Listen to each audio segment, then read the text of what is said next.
Boa tarde, meus amores. Espero que esteja tudo bem com vocês. Hoje nós vamos começar as aulas de química e eu montei várias aulas bem legais para que a gente possa também curtir esse momento, né? Não ficar aquela coisa maçante, aquela coisa chata, né? Então eu trouxe várias curiosidades para vocês do dia a dia que a gente consegue aplicar na química e nós vamos começar então com os modelos atômicos, tá ok? Então, essa aula é uma aula sobre os modelos atômicos e nós vamos iniciar ela agora.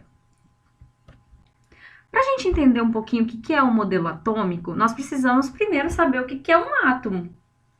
Vocês sabem o que é um átomo?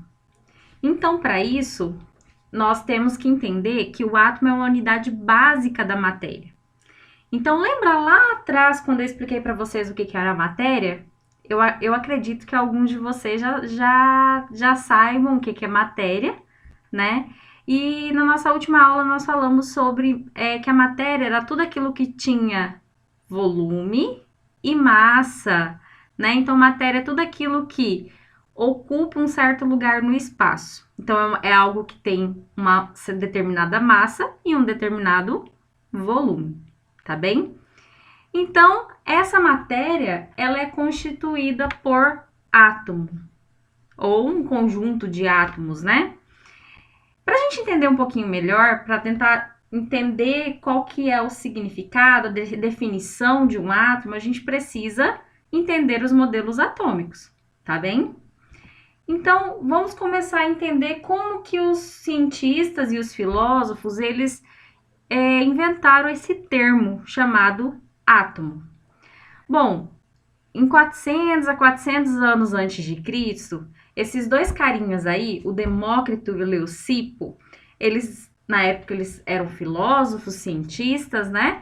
E eles queriam entender qual era a constituição da matéria. E aí, eles definiram que a matéria, se a gente pegasse uma matéria e fosse dividindo ela em vários pedaços, a gente nunca ia conseguir dividi-la até ela chegar a uma pequena proporção. Então, assim, a gente pegaria uma matéria, iria fragmentando essa matéria, e aí ia chegar um momento que a gente não ia conseguir mais dividir ela. E aí ela ia ser uma partícula muito pequena, uma partícula minúscula. Então, eles definiram que a matéria ela é constituída por pequenas partículas que eles chamaram de indivisíveis. E aí vem o nome, que é esse nome que está aparecendo aqui, de átomos. O que quer dizer em grego isso? A significa não. E tomo significa algo que se tem cortes ou algo que é dividido. Então, A mais dividido quer dizer que essas partículas que eles identificaram, elas eram chamadas de não divididas, ou seja, indivisíveis. Então, é aquilo que eu expliquei para vocês. Se vocês pegam uma matéria, esse era o conceito sobre o que é um átomo, era um modelo, né, que naquela época eles tinham esse primeiro conhecimento do que era um átomo para o Demócrito e Leucipo. Então, é muitos anos atrás, em torno de 400 a 450 anos antes de Cristo. Então, esses dois cientistas e filósofos, eles conseguiram deduzir que o átomo a matéria era constituída pelo átomo que era indivisível, né? Então, ao passar dos anos, foram surgindo outras teorias. Outros pensadores começaram a idealizar o que seria um átomo, ou eles começaram a pesquisar do que a matéria ela é composta. Então, posteriormente a isso, né, eles acreditavam até aqui, eles acreditavam que o átomo é uma unidade básica da matéria, que é o que eu coloquei aqui em cima para vocês. Então, com o passar dos anos, foram surgindo, né, a tecnologia foi evoluindo, foram surgindo novos pensadores e novos modelos, né, um modelo que não era visível. Pensa só você, quando você vai no mercado e compra uma fruta, a gente não vê o interior da fruta, a gente só vê a parte externa da fruta. Se a gente conhece a fruta a fundo, a gente vai saber que se a gente, por exemplo, um abacate, quando você pega um abacate, você dá uma chacoalhadinha nele, se o caroço dele está solto, quer dizer que aquele abacate, ele vai ser um abacate mais gostoso. Então, são algumas coisas do dia a dia que a gente faz para poder saber se uma fruta ela tá boa ou não. Quem aí nunca viu o avô, a avó, o pai ou a mãe de vocês pegarem a melancia e dar uma batidinha para ver se ela não tá oca por dentro, né? Então, esses modelos atômicos, eles são uma proposta de alguma coisa que eles não era palpável, eles não conseguiam visualizar, tá? Então, depois que Demócrito e Leucipo descobriram, né, que o átomo era uma partícula indivisível, que eles descobriram que a matéria era constituída por esse átomo, o que aconteceu com a história? Nós tivemos uma evolução nos modelos atômicos, porque nós também tivemos uma evolução da tecnologia, e com isso, os pesquisadores começaram a fazer pesquisas mais avançadas, tá ok?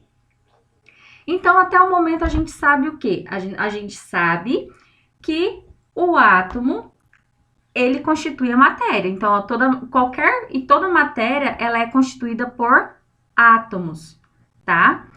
E aí, com o decorrer dos anos, por exemplo, em 1808, olha quanto tempo depois, John Dalton, que é esse primeiro cientista que está aparecendo aqui do lado, ele conseguiu fazer uma proposta do que seria essa estrutura do átomo. O que seria o átomo? Posteriormente, nós tivemos o modelo atômico de Thomson, Rutherford e Bohr, né, que é um dos modelos mais atuais. A gente tem outros modelos também, mas o mais atual a gente vai estudar, por enquanto, esses 4 modelos que são bem importantes, tá ok? Então, todos esses carinhas que estão aparecendo aqui do lado, eles evidenciaram como que seria a forma estrutural desse átomo. Então, na aula de hoje, nós vamos estudar o modelo atômico de Dalton, que é um modelo esférico e maciço, e posteriormente nós vamos estudar o modelo de pudim de passas, que é o modelo do Thomson. Quem assistiu os vídeos que eu enviei, tem até umas piadinhas, né? O pessoal costuma chamar ele de J.J. Thomson.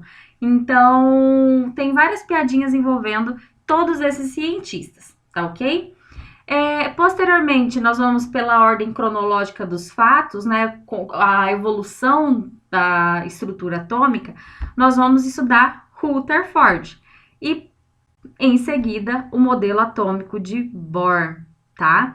E aí, lá, quando a gente finalizar o modelo atômico de Bohr, nós vamos conseguir fazer uma coisa muito, muito legal, que é a distribuição eletrônica, utilizando os elementos da tabela periódica. Então, fique ligado, porque a tabela periódica agora ela vai ser sua amiga, tá ok? Então, vamos lá. Dando seguimento aqui, então eu vou explicar para vocês o que Dalton pensou sobre o modelo, como que seria o átomo naquela época, né?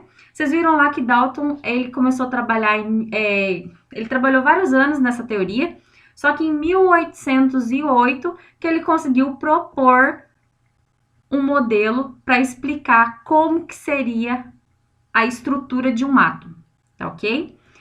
Dalton, o próprio nome dele é muito engraçado, ele tem uma história bem curiosa. O Dalton, ele tinha dificuldade com as cores. Então, naquela época, ninguém sabia ainda sobre a doença de daltonismo, que hoje a gente tem esse nome realmente em homenagem ao Dalton. Então, Dalton, ele mesmo que investigou a sua própria doença, né, que ele não conseguia distinguir as cores, e ele diagnosticou, e aí ele falava que ele tinha uma dificuldade com as cores. Posteriormente, ele foi agraciado, né, homenageado com esse nome. Então, todo mundo que tem essa doença que não consegue visualizar nitidamente as cores, né, ou visualizar algumas cores, ele é chamado que ele tem uma doença como o daltonismo, ok? Então é uma história bem interessante, ele era muito curioso, né? Ele é um grande cientista. Além disso, Dalton, ele era meteorologista. Então, como que surgiu a ideia dele? Ele queria saber como que as matérias que estavam presentes na atmosfera se comportavam. Então, ele precisava saber do que essa matéria era constituída. E aí, dessa forma, o que ele fez? Ele pensou no modelo para propor como que ocorriam as interações entre os gases na atmosfera. Então, ele pensou, a matéria, lá atrás, o Demócrito e o Leucipo falaram que existiam partículas indivisíveis que eles deram o nome de átomo. Então, eu vou pegar a partir desse princípio e vou estudar e vou tentar desenvolver uma teoria que eu consiga explicar as interações dos gases presentes na atmosfera. Então, ele propôs o modelo da bolinha de bilhar ou bolinha de gude, né? Para quem não conhece sinuca, talvez conheça aquelas bolinhas de gude, né? Então, ele falou que toda matéria é formada por átomos. Então, toda matéria tem a presença de átomos.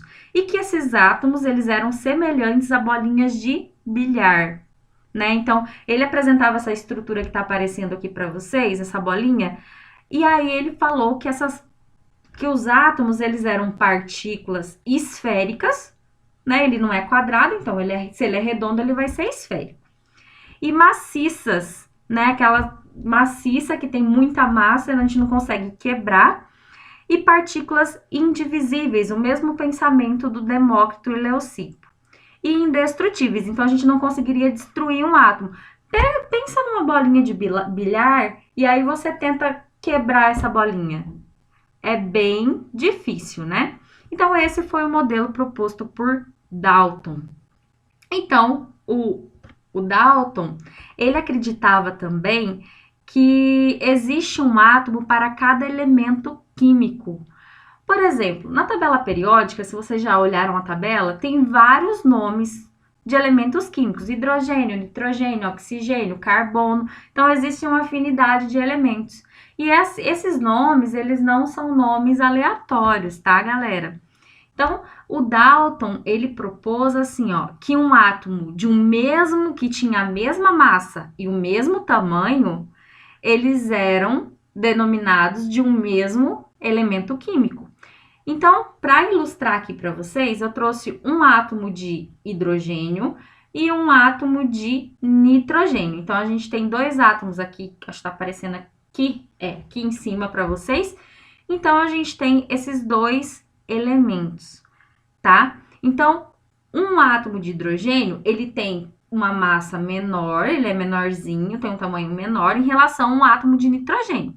Então, o que Dalton quis dizer com isso? Ele quis dizer assim, ó, que todos os átomos que tivessem o mesmo tamanho que está aparecendo aqui da bolinha vermelhinha, eles seriam denominados como sendo o elemento hidrogênio. Então, todos os átomos que têm a mesma característica, né, que tem, por exemplo, a mesma massa, o mesmo tamanho, as mesmas propriedades, eles vão ser determinados com um nome de um elemento. Nesse caso, eu trouxe o exemplo do hidrogênio. Aí, um átomo que tem uma massa maior, que tem uma característica diferente. Para exemplificar para vocês, eu trouxe o nitrogênio com tamanho um pouquinho maior e numa coloração diferente, que seria o verde. Então, esse átomo, ele não poderia ser chamado de hidrogênio. Então, ele teria um outro nome. Então, ele passa a ser o nitrogênio. Então, Dalton que propôs que existe um átomo específico para cada elemento na tabela periódica. Então, olhando aqui, nós temos que átomos de mesmos elementos são iguais. Então, por exemplo, hidrogênio, eu tenho 3 átomos aqui, né? Então, eu tenho 3 átomos do elemento hidrogênio. Isso não quer dizer que eu tenha 3 átomos e 3 elementos. Eu só tenho apenas um elemento, porque os 3 são iguais. Então, átomos de mesmo elemento são iguais, ok? Nitrogênio é a mesma coisa. Então, eu tenho 3 nitrogênios Então, se eu tenho 3 nitrogênios, 3 átomos do mesmo elemento, do nitrogênio, por quê? Porque eles têm a mesma características. Agora, átomos de elementos diferentes têm massa diferente. Então, olhem só o tamanho do átomo de hidrogênio e do átomo de nitrogênio. Então, são átomos, são elementos diferentes, né? Então, o tamanho dos átomos ou a massa deles vai ser diferente. Então, eu trouxe isso aqui para vocês poderem ter uma ideia do que o modelo de Dalton falava. Ele dizia que existe um átomo para cada elemento específico, com as suas características, e que átomos de mesmo elemento são iguais, né? Como eu mostrei aqui as 3 bolinhas vermelhinhas, identificando que tinha 3 átomos do elemento hidrogênio. E 3 bolinhas verdinhas, indicando que nós temos 3 átomos do elemento nitrogênio. Então, isso é só para exemplificar para vocês.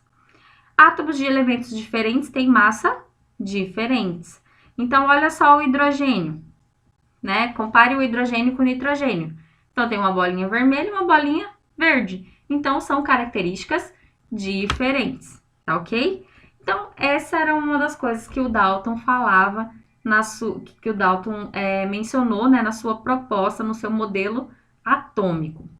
Então, passando aqui para outra coisa que ele propôs, foi que os átomos de um elemento não podem ser convertidos em átomos de outros elementos através de reações químicas. Por exemplo, não tem como eu pegar o oxigênio e converter ele em nitrogênio. Por quê?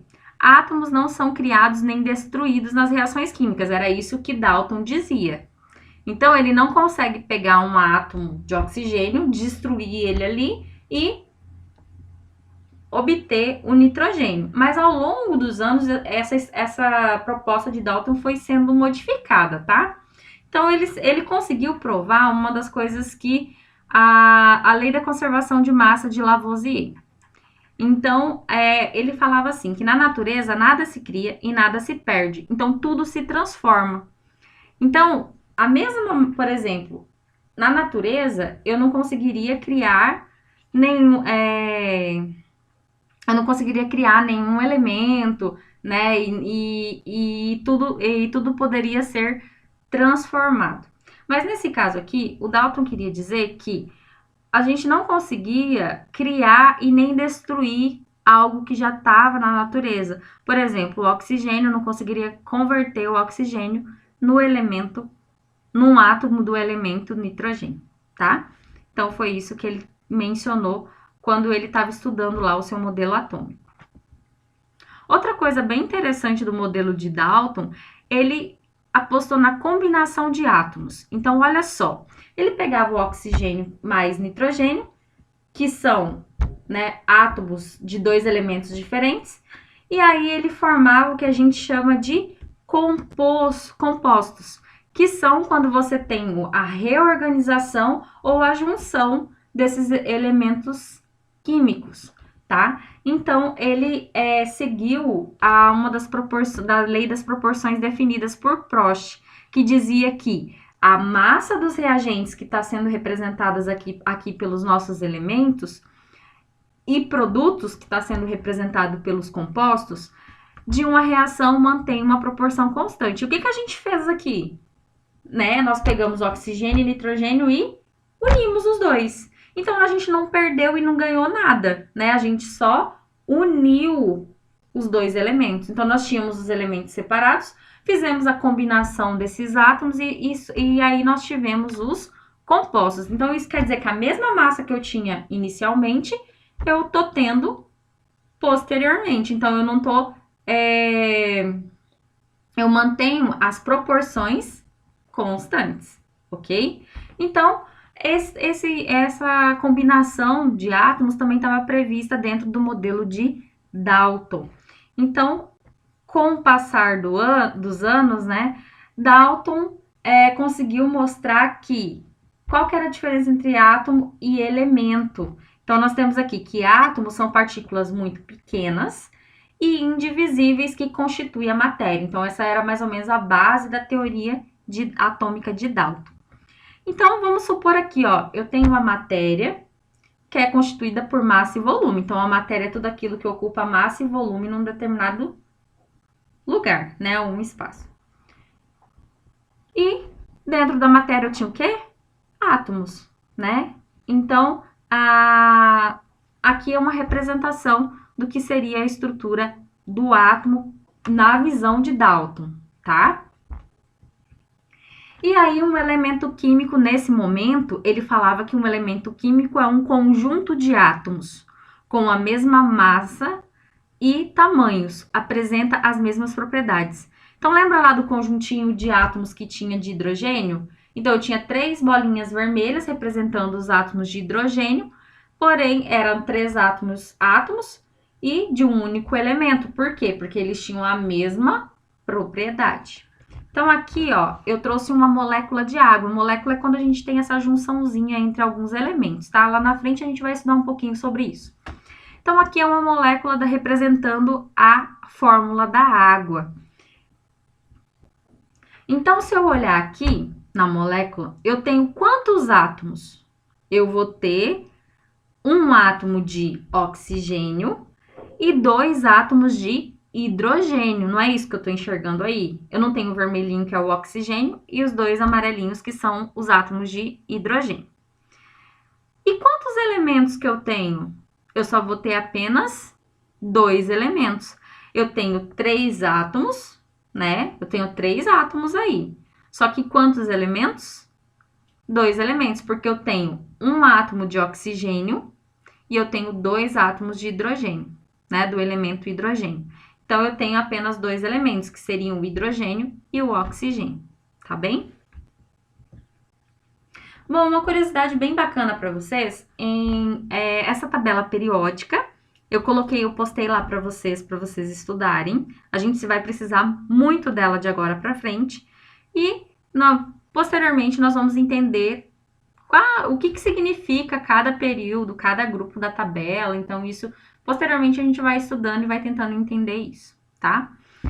Para vocês terem ideia, a tabela periódica ela tem 118 elementos, né? Ultimamente, nos últimos anos, foram descobertos os elementos 113 até o 118, lá embaixo, lá naquele azulzinho lá.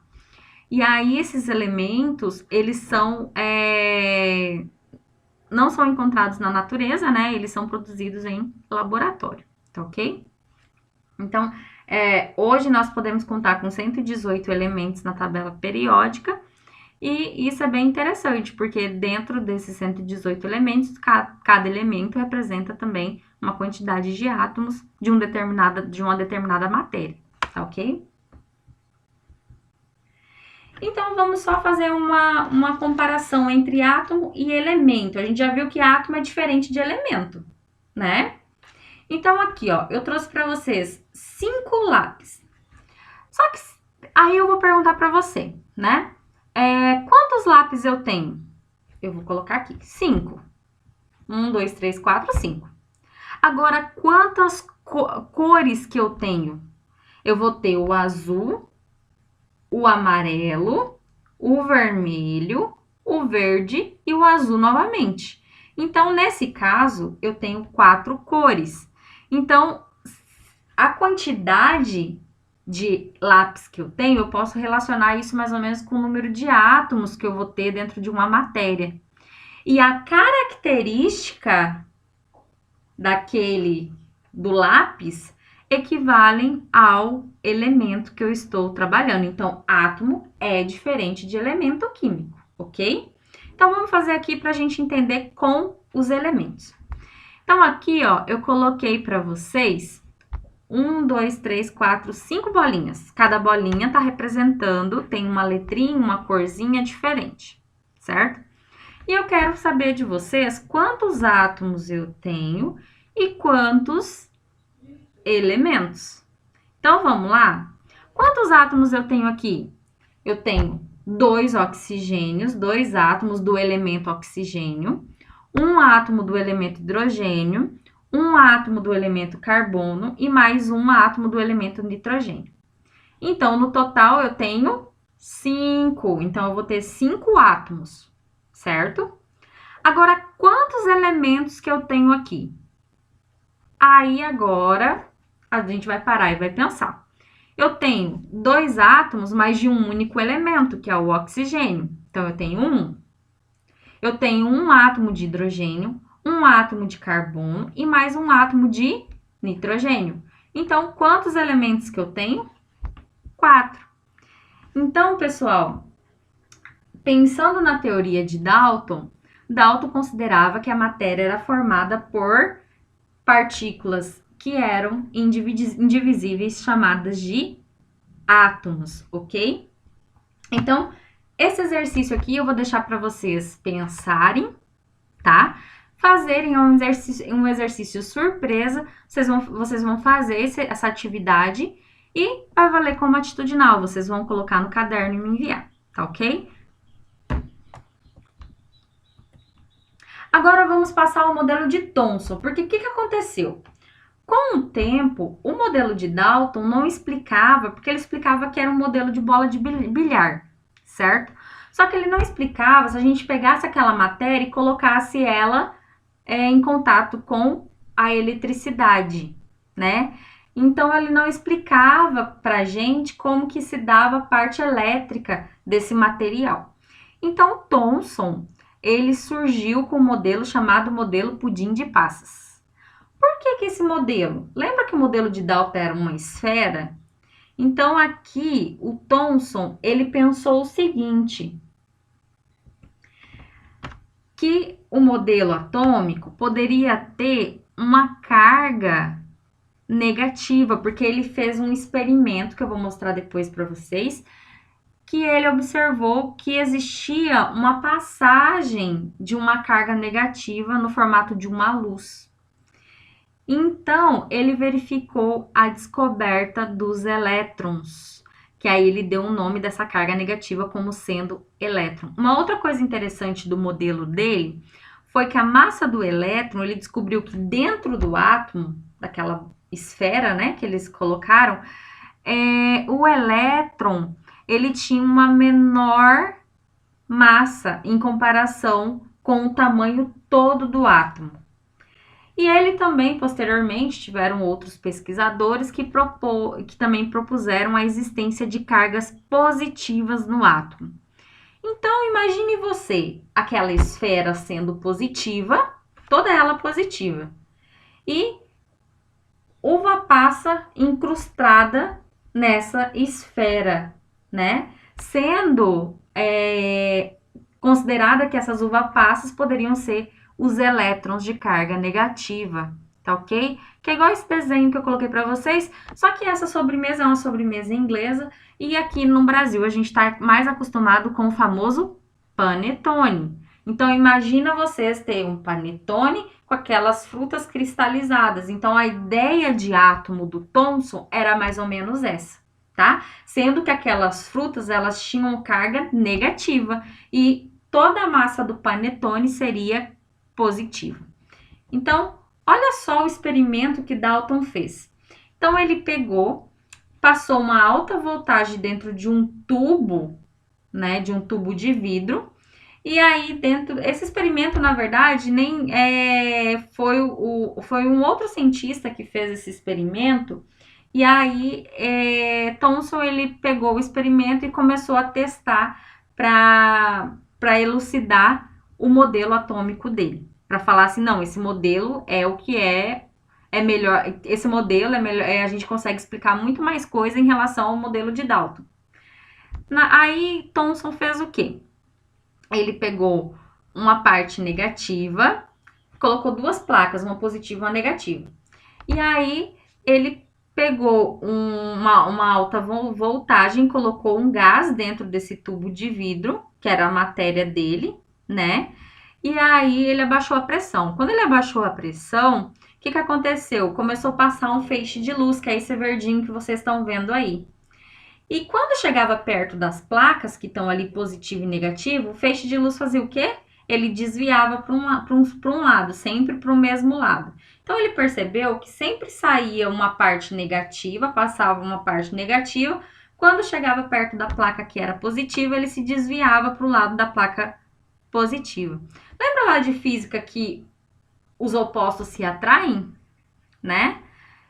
E que os de cargas iguais se repelem? Então, essa foi a explicação de Thomson. Então, Thomson percebeu que a matéria, ela não era só constituída, né? Ela não era ela tinha uma carga elétrica.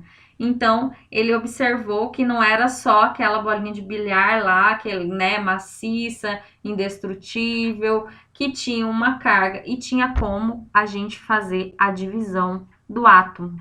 Então, o átomo poderia ser divisível. Então, Thomson começou a questionar lá o que o Dalton tinha falado.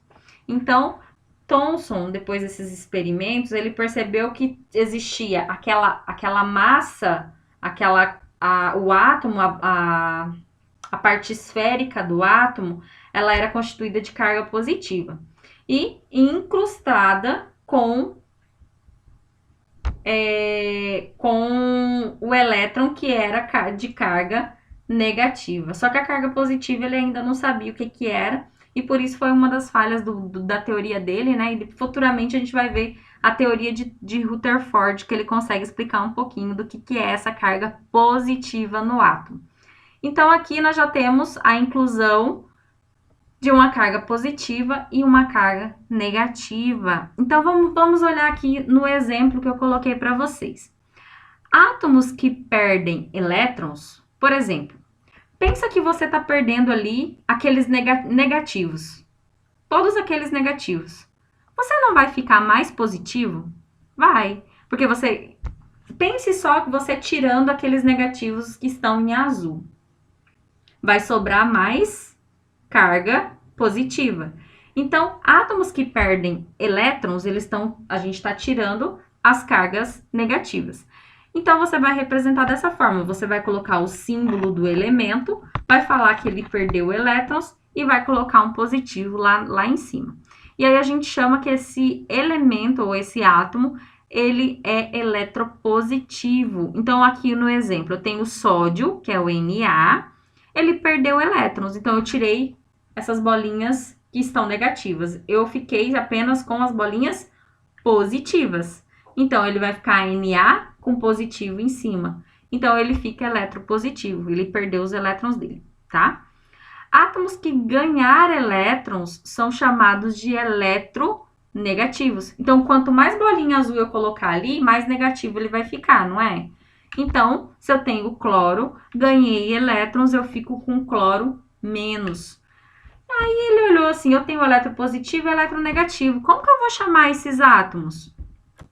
De íons. Então, quando um átomo ele perde ou ele ganha elétrons, ele é chamado de íons, que são átomos positivos e negativos. Posteriormente, ele nos deu uma explicação do que são íons, né? Então, são átomos positivos e negativos. Quando um átomo ele perde elétrons, ele é chamado de cátions. Que aí ele perdeu elétrons. Então, se ele perde elétrons, o elétron ele é negativo. A gente já viu lá que a carga do elétron é negativa. Então, essa foi uma das grandes descobertas de Dalton. Dalton descobriu, né, que o elétron ele tinha uma carga negativa. Então, ele associou, então, que quem perde elétrons é chamado de cátions. E aí, ele tem que ter um maisinho lá em cima para indicar que ele está mais positivo. Quem ganha elétrons tem que ter um negativo lá em cima para indicar que ele está mais negativo. Então, ele é chamado de ânions, tá? Então, cátions perde elétrons e ânions ganha elétrons, ok? Átomos positivos e átomos negativos são chamados de íons. Então, agora, pessoal, nós vamos praticar isso aí, tá? Então, nós temos, o que nós conseguimos aprender até aqui? Que Dalton propôs um modelo da bolinha de bilhar. Então, a bolinha era uma esfera maciça, que a gente não conseguia quebrar essa bolinha, né? O átomo, ele é indestrutível, né? E nós aprendemos também que ele nos ensinou a diferença entre átomo e elemento químico. O átomo é a característica, né? Vários átomos com as mesmas características vão classificar um elemento químico, tá ok? Por exemplo, o elemento de sódio, que é o Na que a gente acabou de verificar, ele vai ter as mesmas características. Então, vários átomos dele vai ter a mesma característica. Agora, se no meio da matéria eu tenho um átomo de carbono, então o átomo de carbono vai ser diferente do átomo de sódio, tá ok? Então, são átomos diferentes, tá? Átomos diferentes e aí com propriedades diferentes, então eu tenho elementos diferentes, ok? Posteriormente ao modelo de Dalton, nós tivemos o modelo de Thomson, do J.J. Então, o modelo de Thomson, ele fala pra gente que, peraí, cara, essa esfera, ela tem que ter uma carga elétrica, ela tem que ter alguma carga. E aí ele considerou que a esfera, né, a bolinha, ela era uma carga positiva e que estava incrustada de elétrons que tinha carga negativa. Então, ele descobriu uma das partículas subatômicas mais importantes da história, que foi os elétrons, tá ok? Então, agora, nesse exercício que eu coloquei aqui para vocês no Vamos Praticar, vocês vão ter que fazer o quê? Vocês vão escrever a representação dos elementos a seguir no formato de íons. Lembre-se de colocar a carga positiva ou negativa. E identifique quais deles são cátions ou ânions. Então, o que vocês vão fazer? Vocês vão pegar aqui, ó. Vou voltar lá. Cadê? Aqui, tá? Então, eu vou pegar aqui, ó, o alumínio. Vou na tabela periódica, eu vou procurar quem é o alumínio, qual que é o símbolo dele na tabela periódica. Como eu já sei, então o alumínio é a Al, ok? Então, esse é o símbolo dele. Então, eu vou colocar o símbolo do alumínio. E em cima do alumínio, o que eu vou colocar? A carga. Ele falou que o alumínio tem uma carga positiva igual a 3. Então, eu vou colocar 3 mais, indicando que ele é positivo. Então, eu tenho que escrever essa carga. Deixa eu só arrumar aqui para vocês. A carga, ela tem que estar em cima. Opa! Um pequeno errinho aqui de formatação. A carga, ela tem que estar sobrescrito em cima, dessa forma que eu coloquei aqui, ok? Então, é isso que vocês vão fazer para o bromo, para o níquel e para o flúor, tá? Lembrando que o bromo tem uma carga negativa, então, em vez de ser mais aqui em cima, vai ser menos. E o níquel tem uma carga positiva, então, vai ser 2 mais. E o flúor, olha, eu dando a resposta. E o flúor com a carga negativa, então, vai ser 1 menos, ou você pode colocar só menos, quando for o número 1, tá ok? Então, é isso, galera. Então, eu espero que vocês tenham gostado da nossa aula de hoje. E temos 2 exercícios aí valendo atitudinal. Até a próxima. Um beijão!